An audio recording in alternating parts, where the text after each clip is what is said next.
شہزادی ثروت الحسن اردن کے شہزادے حسن بن طلال کی پاکستانی لڑکی ثروت اکرام ملا سے افسانوی شادی کی داستان۔ نصف صدی سے پہلے کا قصہ ہے جب کراچی میں شادی کی ایسی تقریب منعقد ہوئی جس کی خوشی میں کراچی کے در و دیوار جگمگا اٹھے۔ یہ تقریب ٹیلی ویژن پر نشر ہوئی اور نکاح نامے پر دو ممالک کے سربراہان نے بطور گواہ دستخط کیے۔ یہ 15 جولائی 1968 کی بات ہے جب اردن کے بادشاہ شاہ حسین کے چچا شریف حسین بن ناصر پاکستان کے سابق سیکرٹری خارجہ اکرام ملا کی سب سے چھوٹی صاحبزادی ثروت کے لیے اردن کے ولی عہد شہزادہ حسن بن طلال کا رشتہ لے کر پاکستان تشریف لائے۔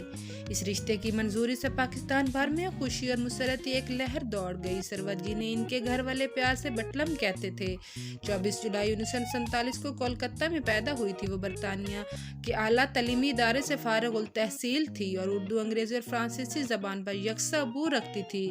شہزادہ حسن سے ان کی ملاقات چند برس پہلے برطانیہ میں ہوئی تھی جہاں وہ آکسفورڈ یونیورسٹی میں ان کی ہم جماعت تھی۔ شہزادہ حسن 20 مارچ 1947 کو عمان میں پیدا ہوئے تھے اور عربی، انگریزی، ہسپانوی اور عبرانی زبان پر عبور رکھتے تھے۔ پھر 27 اگست 1968 کا دن آیا جب کراچی کے بین الاقوامی ایئرپورٹ پر اردن سے آئی ہوئی بارات اتری۔ ان سے پہلے صدر پاکستان فیلڈ مارشل ایوب خان اس بارات کے خیر مقدم کے لیے کراچی پہنچ چکے تھے۔ بارات کا طیارہ اردن کے شاہ حسین خود اڑا رہے تھے۔ طیارہ زمین پر اترا تو ایئرپورٹ کی فضا شاہ حسین زندہ باد، صدر ایوب خان زندہ باد کے نعروں سے گونج اٹھی۔ بارات میں شاہ حسین اور شہزادہ حسن کے علاوہ اردن وزیر اعظم بہجت تلونی، سیکرٹری جنرل زاہد انضمامی، شہزادی منال حسن، شہزادی عالیہ، شہزادی بسمہ، دیگر حکام شامل تھے۔ ایوب خان نے بارات کا استقبال کیا۔ اس کے ساتھ پاکستان میں اردن کے سفیر آکاش الزین اور اردن میں پاکستان کے سفیر راحت سعید شتاری ہی موجود تھے۔ دوسری سمت ثروت کی والدہ بیگم شائستہ اکرام جو خود پاکستان کے لیے سفارت کاری کے فرائض سر انجام دے چکی تھی اور صدر ایوب کی صاحبزادی نسیم اورنگزیب موجود تھی۔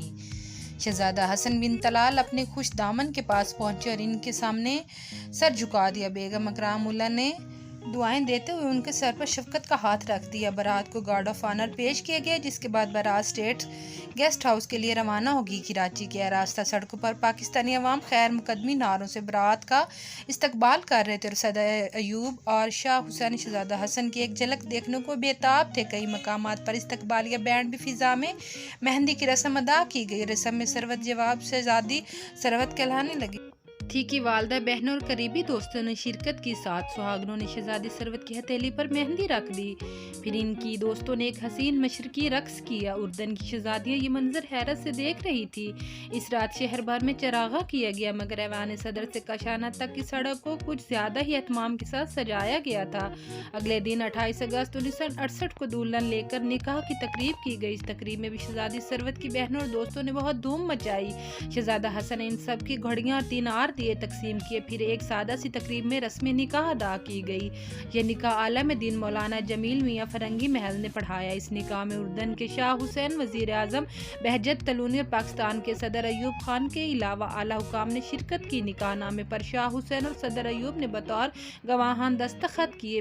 پھر عارضی مصحف کی رسم شروع ہوئی۔ بیگم شائستہ اکرام ملا اور ان کے گھر کی خواتین نے دولہا کو سلامی پیش کی مگر جب دولہا واپس جانے کے لیے اسٹیج سے اترے تو معلوم ہوا کہ ان کا جوتا چھپایا جا چکا ہے۔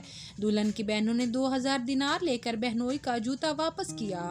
اب بارات کی واپسی کا وقت تھا۔ محترمہ شائستہ اکرام ملا نے کراچی کے ایک ہوٹل میں اسرانے کا اہتمام کیا تھا جس میں دولہا اور دلہن کے علاوہ سینکڑوں افراد نے شرکت کی۔ اس تقریب میں کراچی کی مشہور شاعرہ وحیدہ نصیب نے حاضرین کو اپنے کلام سے محظوظ کیا اور مبارکباد پیش کی۔ وحیدہ نسیم کے بعد مشہور مغنیہ مختار بیگم نے بھی بغیر ساز کے مبارکباد کا گانا گایا۔ یہ تقریب ٹیلی ویژن سے بھی نشر کی گئی جسے دیکھنے کے لیے ہر گھر میں لوگوں کے ہجوم لگے ہوئے تھے۔ رات کو شاہ حسین نے دولہا، دلہن اور ان کے اہل خانوں کو ایوان صدر میں عشائیہ دیا۔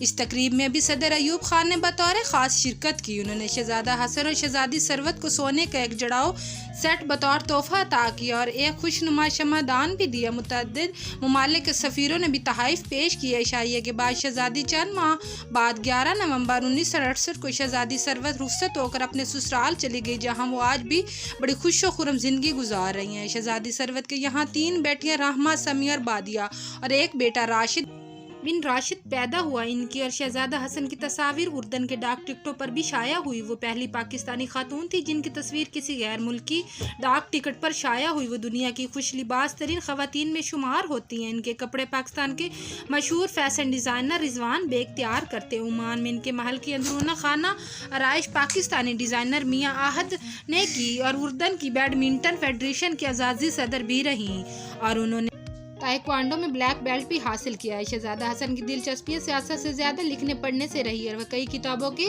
مصنفہ ہیں۔ انہیں دنیا کے متعدد ممالک نے اپنے اعلیٰ اعزازات سے سرفراز کیا جبکہ متعدد یونیورسٹیوں نے انہیں ڈاکٹریٹ کی اعزازی سند عطا کی۔ شادی کے بعد سال ہر سال شہزادہ حسن اردن کے ولی عہد کے منصب پر فائز رہے، لیکن پھر کہانی میں ایک نیا موڑ آیا اور شاہ حسین نے اپنی وفات 7 فروری 1999 سے قبل اپنے صاحبزادے شہزادہ عبداللہ کو اپنا ولی عہد نامزد کیا، جنہوں نے شاہ حسین کے انتقال کے فوراً بعد بادشاہیت کا منصب سنبھال لیا۔ شہزادہ حسن نے بڑے وقار کے ساتھ بادشاہ کے حکم کی تعمیل کی اور نئے ولی عہد کے ساتھ وفاداری کا اظہار کیا۔ شہزادی ثروت اور شہزادہ حسن کی یہ شادی افسانوی شادیوں جیسی تھی اور ان کی یاد آج تک اہل پاکستان کے دلوں میں زندہ ہے۔